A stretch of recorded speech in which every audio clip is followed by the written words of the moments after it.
Hi, so what I'm going to do now is just quickly introduce the food sense. The food sense is an objective way of measuring the hotness of hot sauces or chili sauces. So today we have some Trappey's Louisiana original recipe hot sauce. And what I'm going to do is show you very quickly an objective way of measuring the hot sauce. So I take the chili sensor, which I'll put in the front of the unit. Now previously I have taken one volume of this, not very much, but one volume, and I've diluted it with 4 volumes of the buffer. The reason we do that is because capsaicin is not terribly soluble, and we want to extract all of the capsaicin, get it into the liquid phase, and then we want to make a measurement on it.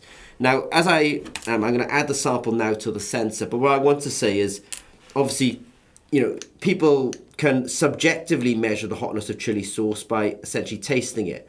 But the problem with that is when you're really doing the manufacturing of a product, especially a product, with a kind of brand recognition, and you want that kind of consumer experience to be reproducible.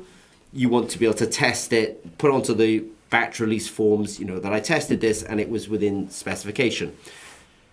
I'll just let that start and just quickly say, so what's happening now is we're going to do a measurement on the sample, on the sensor.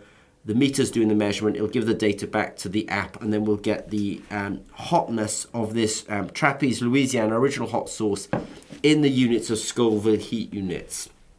And that is an objective measurement, it's done by essentially by the kit, rather than a subjective measurement where I sort of, I'm the quality control manager at the plant and I taste it and I sign off that it's within spec.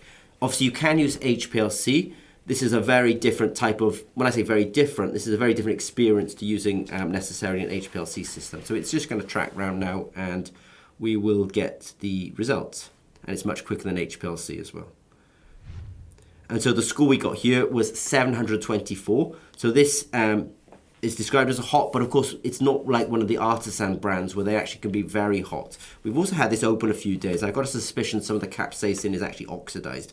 So it's a little low, but I suspect that we haven't been keeping this in the fridge and we have had it open. But if you have any questions of the food sense box, don't hesitate to reach out to us at Zimmer & Peacock. Okay, thanks very much.